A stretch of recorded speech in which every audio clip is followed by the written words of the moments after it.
ইয়া আইয়ুহাল্লাযীনা আমানু কুতিবা আলাইকুমুস সিয়াম কামা কুতিবা আলাল্লাযীনা মিন ক্বাবলিকুম লাআল্লাকুম তাত্তাকুন।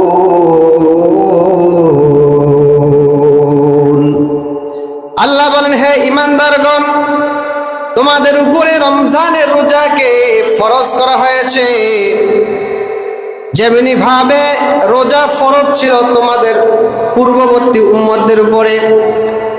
কেন? যদি রোজা তোমরা রাখতে পারো, আল্লাহ পাক তোমাদেরকে কি পুরস্কার দিবেন? রমজানের 30 দিন যদি রোজা রাখেন, আল্লাহ পাক আপনাকে কি পুরস্কার দিবেন? আল্লাহ বলেন, লাআল্লাকুম তাত্তাকুন। বান্দা, তোমাকে আমি আল্লাহ মুত্তাকি বানায়া দিব। সুবহানাল্লাহ। কি বানাবেন? মুত্তাকি আল্লাহ বানিয়ে দিবেন।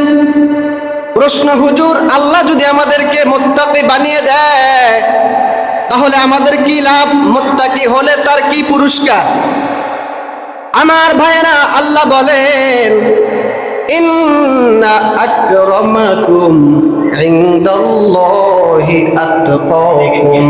বান্দা, তোমাদের মধ্যে যত মানুষ আছে, সবার মধ্যে থেকে আমি আল্লাহর কাছে ওই বান্দা সবচেয়ে বেশি সম্মানিত, যে বান্দা তোমাদের মধ্যে সবচেয়ে বেশি মুত্তাকি। সুবহানাল্লাহ। শুধু তাই না, আল্লাহ বলেন, আমি আল্লাহ কাল কিয়ামতের ময়দানে শুধুমাত্র মুত্তাকিদেরকে জান্নাত দিব। আল্লাহ বলেন, উইদ্দাত লিল মুত্তাকিন। যারা মুত্তাকি হবে, আমি আল্লাহ তাদের জন্য জান্নাতকে প্রস্তুত করে রেখেছি। সুবহানাল্লাহ। তাহলে রোজার মাধ্যমে মুত্তাকি হবে, আর মুত্তাকিকে আল্লাহ কি দিবেন? জান্নাত দিবেন। তার মানে রোজার মাধ্যমে আল্লাহ আমাদেরকে জান্নাতবাসী করবেন।